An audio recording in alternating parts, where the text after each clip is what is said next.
Alors, salam alaikum, j'espère que vous allez bien, c'est Khadija Faraj. On va aborder aujourd'hui le dernier cours du chapitre tuberculose, c'est le cours de la chimiothérapie antituberculeuse. Donc, on va parler du traitement antituberculeuse, ses effets secondaires, comment est la stratégie thérapeutique.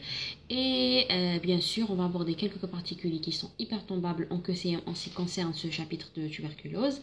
Alors, je suis très contente parce que je viens de finir cette série et je vous invite à revoir toute la série de tuberculose dans la playlist Le Mot. Si c'est la première fois que vous regardez les vidéos, n'hésitez pas surtout à s'abonner à la chaîne pour recevoir toutes les vidéos que je poste et n'hésitez pas surtout à consulter mon Instagram et mon page médicale dans la boîte d'infos ainsi que dans le premier commentaire épinglé et c'est parti. Alors pour le cours d'aujourd'hui, je vais utiliser le résumé NM7. Donc voilà. Alors, ça va être vraiment rapide et je vais me concentrer sur les choses les plus importantes et ignorer les choses qui sont vraiment importantes. Alors, la multiplication, comme vous savez, du BK, c'est une multiplication qui est lente. D'accord? C'est une multiplication qui est lente et la culture, elle est vraiment lente de cette bactérie. Donc, le traitement, on le prend une fois par jour. Parce que la multiplication, elle est vraiment lente. Donc le traitement est à prendre une fois par jour. Le temps de latence, donc après 6 à 24 heures de contact in vitro ou in vivo, la plupart des bacilles donc, ne reprennent leur croissance que 2 à 10 jours après la disparition de la drogue. D'accord?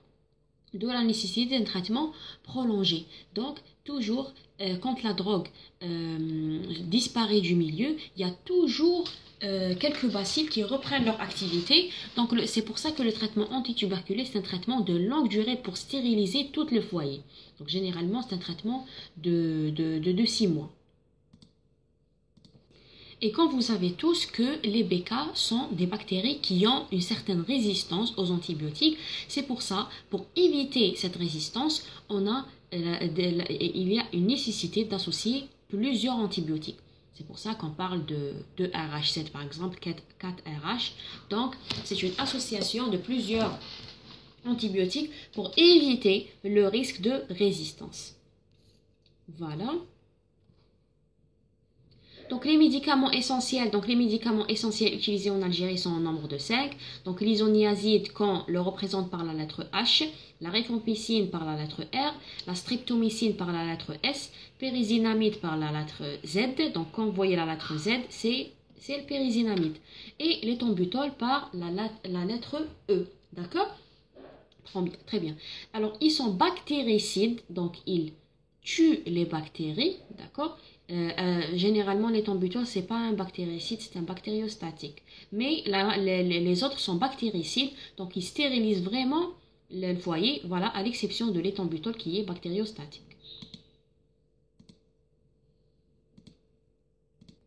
Alors, les deux les plus puissants, c'est l'isoniazide et la rifampicine. Et la preuve que quand on fait le traitement de 2 mois de RHZ, et les 4 mois qui restent, c'est 4RH. RH, c'est rifampicine, isoniazide. 4 mois qui restent. Parce que ce sont les deux bactéricides anti-BK les plus puissants. D'accord? Mais quand même, ils ont des effets secondaires à surveiller. La streptomycine est très active sur les bactéries extracellulaires, la pyrizinamide sur les bactéries intracellulaires et l'éthambutol est généralement bactériostatique pour prévenir l'émergence des résistances. Donc, il a un effet surtout l'association et inhiber l'émergence des résistances. Donc, vous voyez, je saute pas mal d'informations parce que ces informations ne sont pas vraiment nécessaires. Et quand vous voyez le cas clinique, c'est vraiment les informations qui sont les points clés de ce cours qui sont les plus tombables. Et les points clés, c'est ce que je vais me baser dans cette vidéo, d'accord? Alors, attention, ça ne veut pas dire que les informations que je n'ai pas abordées ne sont pas du tout tombables, d'accord? Mais les informations que je viens de dire, c'est vraiment les informations, les points clés du cours pour que la vidéo ne soit pas vraiment longue. Il faut savoir aussi, à côté de ces 5 médicaments, on a des médicaments de réserve qu'on utilise, comme son nom l'indique, de réserve. Donc, en cas de certains cas de rechute ou bien de non au traitement initial, donc ils sont moins actifs mais généralement plus toxiques que les médicaments essentiels. C'est pour ça qu'ils sont gardés de réserve. Et ces médicaments sont représentés dans ce tableau. Donc, l'ithionamide, l'ofloxacine, la kanamycine et la cyclocérine, qui sont représentés par ces abréviations-là et qui sont des médicaments de réserve. Alors, les indications, alors, les catégories du traitement sont présentées par 4 catégories généralement. D'accord? Chaque catégorie sont indiquées pour un cas déterminé, pour un cas spécifique. Alors, quand on a une tuberculose pulmonaire, d'accord, une tuberculose pulmonaire, ou bien une primo-infection tuberculeuse qui est simple primo-infection, c'est-à-dire la première fois que l'organe, que le BK rentre dans un organe X, d'accord. Donc c'est une primo-infection tuberculeuse qui donne des symptômes, ou bien une tuberculose qui est sévère.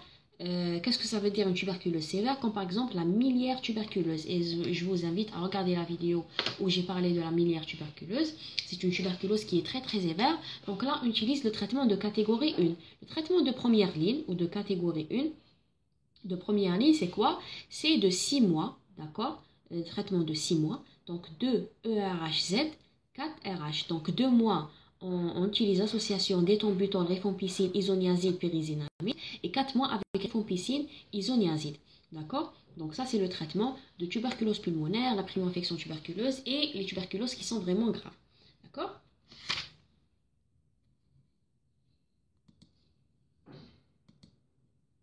Voilà, la catégorie numéro 1, on utilise le traitement de première ligne qui est 6 mois de ERHZ, 4 RH. Ne vous concentrez pas sur ça parce que c'est le traitement de la catégorie numéro 3.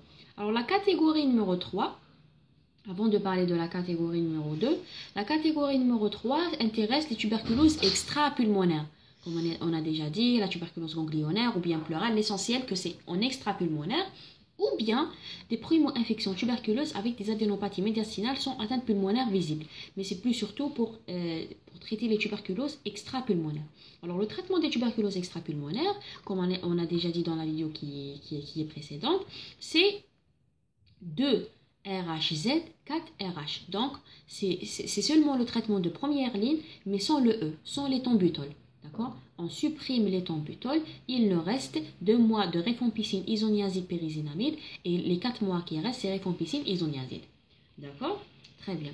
La catégorie numéro 2 intéresse les cas d'échec, c'est-à-dire que même on a utilisé 6 mois de traitement antituberculeux, mais l'étude microscopique reste positive, c'est-à-dire c'est un échec de traitement ou bien une rechute après un cas jugé guéri ou bien une reprise évolutive. Là, on utilise le traitement de deuxième ligne qui est de 8 mois associant 2 ERHZS avec la streptomycine. 2 mois ERHZS, S c'est pour streptomycine, 1 pour ERH et 5 pour ERH. Donc l'ensemble 5 plus 1 c'est 6 plus 2 c'est 8 mois. D'accord? Ce régime ne s'applique qu'à moins de 10% des malades atteints de tuberculose pulmonaire avec stériologie positive. Et on a la catégorie qui reste, c'est la catégorie numéro 4, c'est les cas chroniques. Échec ou rechute de la catégorie 2. Donc même on utilise la catégorie 2 et on a un échec, encore un échec. Ou bien une tuberculose à bacilles qui est multirésistante. Là, quand les bacilles sont multirésistantes, on utilise les traitements qu'on a déjà dit, c'est les médicaments de réserve. On utilise ces médicaments-là, d'accord?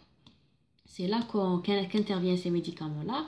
Et là, on utilise le traitement de troisième ligne de 21 mois. Oui, 21 mois minimum, qui est associé 3 ETHC lithionamide, d'accord? O pour ofloxacine, K pour kanamycine et voilà. Donc ça, ce sont des médicaments de réserve qu'on utilise en troisième ligne.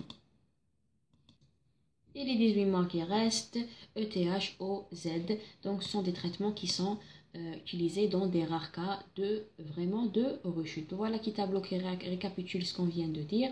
Les tuberculoses pulmonaires avec la tuberculose sévère notamment, Miller, on utilise un traitement de 2-ERHZ 4RH. Les tuberculoses extrapulmonaires, on les traite avec le même traitement des tuberculoses pulmonaires en enlevant le E, l'éthambutol. D'accord? Donc vous voyez que c'est le même traitement sans le E.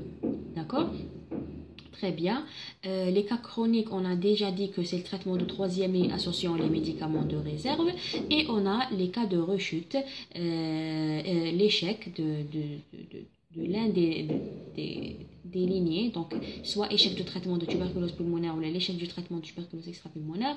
On utilise le traitement de 8 mois, associant 2 mois avec ce régime-là, 1 mois avec ce régime-là et les 5 mois qui restent avec le régime là. D'accord? Alors, ce qu'il faut savoir, qu'il y a un bilan thérapeutique, pré-thérapeutique, donc à prescrire avant de commencer la chimiothérapie antituberculeuse et notamment le traitement associe la mesure du poids, parce que quand vous voyez dans ce tableau-là, les doses de traitement, les doses des comprimés, le nombre du comprimé dépend du poids du malade.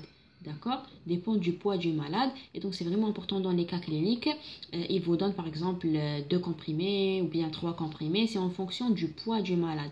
Donc, de 30 à 39, c'est 2 comprimés. De 40 à 54, c'est 3 comprimés. Et ainsi de suite. Ce tableau est à retenir par cœur, d'accord? Parce qu'il vous donne un poids d'un malade. Et vous devez savoir combien de comprimés il faut donner, d'accord? Combien de comprimés il faut donner. Il existe à nos jours des comprimés qui contiennent par exemple 4 antibiotiques à la fois, d'accord? Pour ne pas à chaque fois prendre 4 comprimés et là c'est pour faciliter aux malades. Ensuite, le traitement doit être parmi les bilans pré-thérapeutiques, c'est la chimie des urines pour déceler, par exemple, s'il y a une protéinurie ou bien une insuffisance rénale, parce que les médicaments sont à élimination rénale. Ou à défaut, on peut mesurer la créatinémie pour évaluer la fonction rénale. Ce sont les deux bilans pré-thérapeutiques majeurs à prescrire.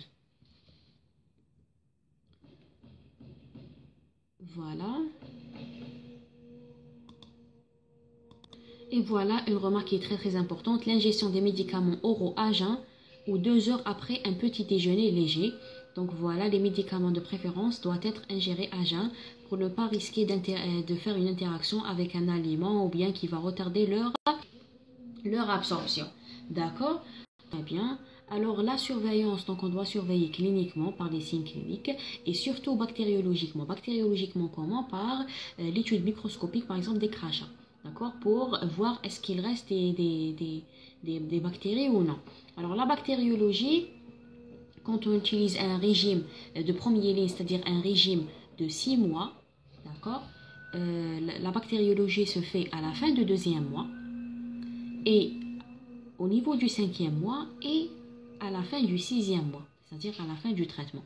Tandis quand on a un régime de 2e ligne, c'est-à-dire un régime de 8 mois, donc le traitement se fait à la fin du 3e mois, le contrôle bactériologique, durant le 5e mois et à la fin du traitement, c'est-à-dire au cours du 8e mois.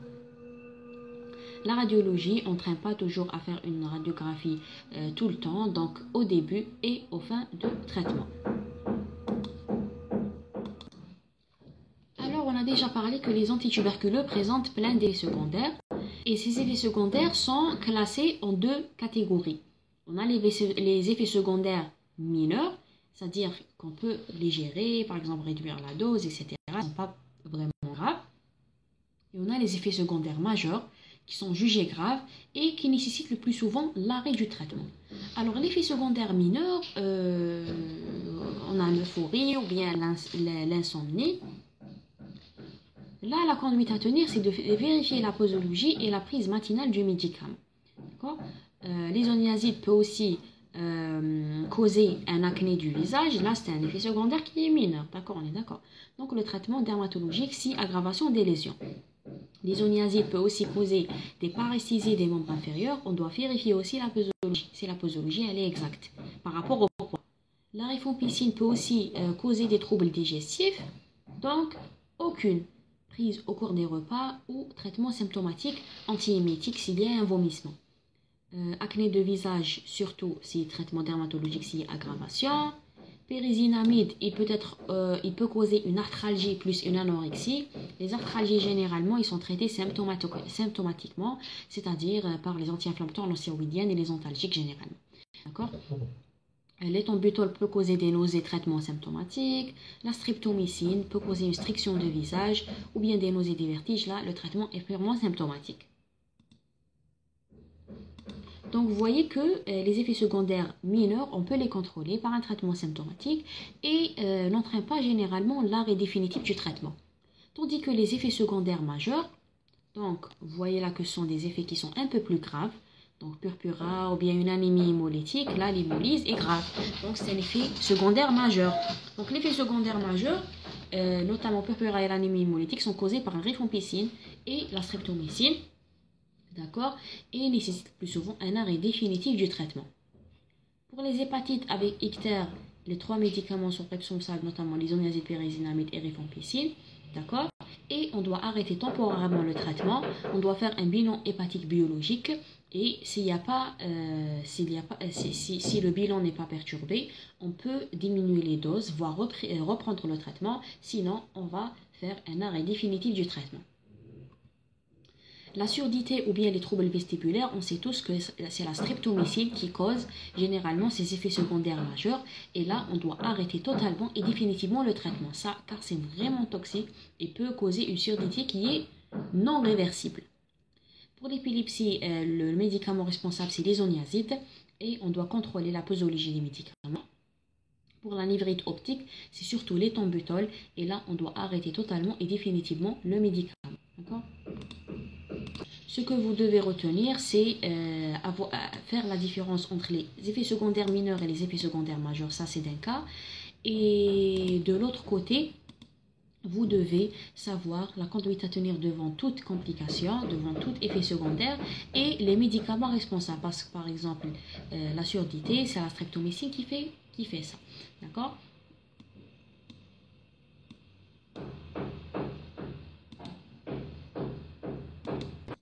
Alors là, le statut à la fin du traitement, on peut classer les malades selon ces différentes classes-là. Donc, guérissant, comme son nom l'indique, un malade qui est guéri. C'est-à-dire malade à frottis négative, c'est-à-dire il n'y a pas de bactéries au frottis, donc négatives, au cours du 5e mois, si on est dans un régime, par exemple, de première ligne ou de troisième ligne, et du dernier mois du traitement. C'est-à-dire au 5e mois, que ce soit un régime de 6 mois ou de 8 mois, et le dernier mois du traitement, donc au 6e mois, si c'est un traitement de première ligne, et au 8e mois, si c'est un traitement de 3e ligne. Donc ça, c'est une guérison. Voilà. Le traitement achevé, donc malade ayant reçu un traitement complet, mais qui n'a pas eu de contrôle bactériologique, il n'a pas venu pour les contrôles, donc ça, c'est considéré comme un traitement achevé. Échec, malade ayant des frottis positifs, donc comme c'est l'inverse de la guérison. L'échec, c'est l'inverse de guérison. Échec, c'est malade qui ont des frottis positifs au cours du 5e mois ou bien le dernier mois du traitement, ou plus tard, du 5e mois. Et plus, si les frottis reviennent positifs, ça c'est considéré comme un échec. Décès, comme son nom l'indique, un malade qui est décédé au cours du traitement, quelle que soit la cause du décès, même si ce n'est pas la tuberculose qui l'a tué. L'interruption de traitement, malade ayant interrompu le traitement pendant plus de 2 mois, et transféré à un autre secteur, qui est transféré à un autre établissement pour continuer le traitement.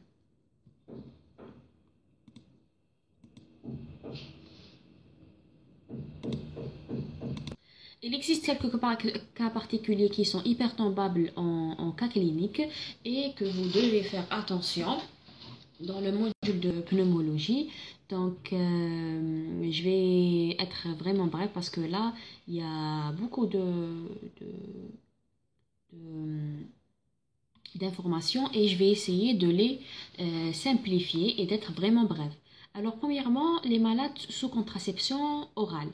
Donc, les femmes sous contraception orale, quand on instaure le traitement antituberculeux, on a un risque d'interaction entre les médicaments antituberculeux, notamment la rifampicine surtout, avec la contraception orale. Et ça risque de diminuer l'effet des contraceptifs. Et donc diminuer l'efficacité des contraceptions orales. Et là, on doit changer la méthode de contraception. Si elle est sous contraception orale, on doit changer la méthode de contraception et par exemple, on va mettre un dispositif intra-utérin. C'est la méthode de choix, d'accord, chez les femmes jeunes.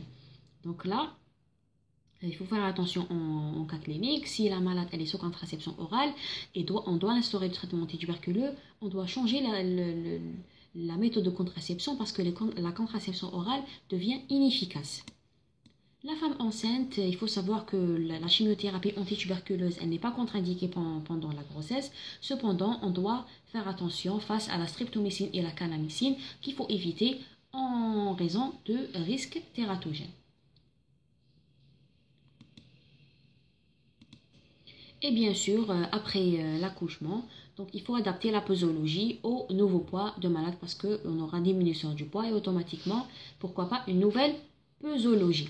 Les malades présentant une insuffisance hépatique, on doit seulement, pour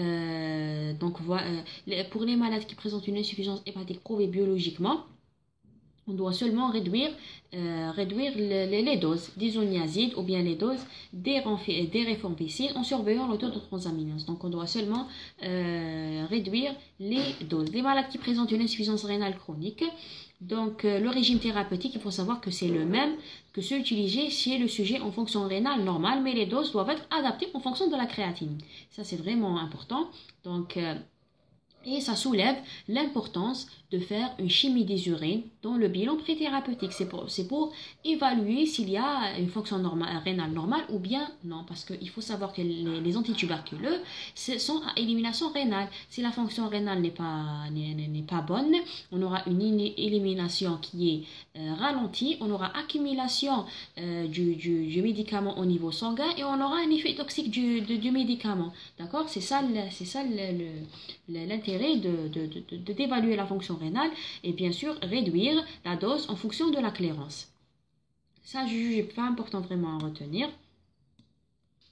Les malades soumis à la dialyse, donc le régime thérapeutique, il va comprendre les 3 traitements, rifampicine, isoniazide, pyrésinamide. Attention à ne pas utiliser l'éthambutol généralement chez les malades soumis à des dialyses. On n'utilise pas l'éthambutol, d'accord? Et bien sûr, ils les prennent à la fin de la séance dialyse. Là, un cas qui est vraiment important, hypertombable en cas clinique dans les QCM, dans les cas cliniques en pneumologie, en pneumologie, c'est les malades diabétiques. Les malades qui présentent un diabète et qui sont sous hypoglycémiants oraux doivent changer la méthode hypoglycémiante par l'insulinothérapie directe. Parce que les hypoglycémiants oraux sont des médicaments à ingestion orale, risquent de faire une interaction avec les antituberculeux et diminuer leur efficacité. C'est comme la contraception orale. Et là, on change carrément le traitement les hypoglycémiants oraux par une insulinothérapie jusqu'à la fin du traitement où on peut reprendre les hypoglycémiants. D'accord? Le VIH, c'est le même traitement, sauf qu'on doit rajouter le cotrimoxazole, d'accord? Parce que les malades infectés par le VIH ont une forte susceptibilité de faire des infections à pneumocoque. Donc les germes opportunistes, donc c'est pour ça qu'on ajoute le cotrimoxazole. Voilà. Et bien sûr, une remarque très importante, le traitement par les antiviraux, les antirétroviraux, doit être débuté dès la 3e semaine du traitement antituberculeux. Alors voilà. Il nous reste une petite remarque qui est aussi hypertombable en cas clinique, c'est la conduite à tenir devant un nouveau-né, de mère traitée de tuberculose. On doit imaginer par exemple une mère qui est enceinte et qui présente une tuberculose, qui est en train de suivre le traitement. On a dit que les antituberculoses ne sont pas contre-indiqués pendant la grossesse et elle est en train de suivre son traitement. Alors, quelle est la conduite à tenir quand elle accouche le nouveau-né? Quelle est la conduite à tenir face à ce nouveau-né? Donc, il faut savoir que si la mère est traitée supérieur à 2 mois avant l'accouchement, c'est-à-dire entre le début du traitement et l'accouchement, il y a un délai par exemple de 3 mois. L'essentiel que c'est supérieur à 2 mois. Entre le début du traitement, ce n'est pas le diagnostic, c'est le début du traitement, et l'accouchement, il y a une durée qui est supérieure à 2 mois. Là, on vaccine seulement le nouveau-né. Il n'y a pas nécessité de chimiothérapie prophylactique. Donc, on vaccine seulement le nouveau-né par le BCG. Si la mère, elle est traitée inférieure à 2 mois avant l'accouchement, c'est-à-dire entre l'accouchement, c'est-à-dire entre le début du traitement et l'accouchement, il y a donc inférieur à 2 mois de traitement, là on doit faire une chimioprophylaxie antituberculeuse par l'isoniazide, d'accord? Donc c'est seulement prophylactique pendant 6 mois. Ensuite, on doit vacciner par le BCG même s'il est vacciné à la naissance. Donc quel que soit l'état vaccinal du nouveau-né, on doit le revacciner par le BCG, d'accord? La cas de figure enfant inférieur à 5 mois, contact avec un sujet malade avec intradermale réaction à la tuberculose positive. Là, c'est un autre cours, c'est le cours de primo-infection. J'ai tout détaillé dans le cours du primo-infection. Je vous invite à le voir dans la playlist pneumo, cours de primo-infection. J'ai bien détaillé cette remarque-là. Et voilà, on a terminé notre cours de façon vraiment simple. J'ai essayé de me focaliser sur les points clés. Et si la vidéo vous a plu, pas surtout à mettre un petit like et la partager partout. Et voilà, abonnez-vous et à la prochaine.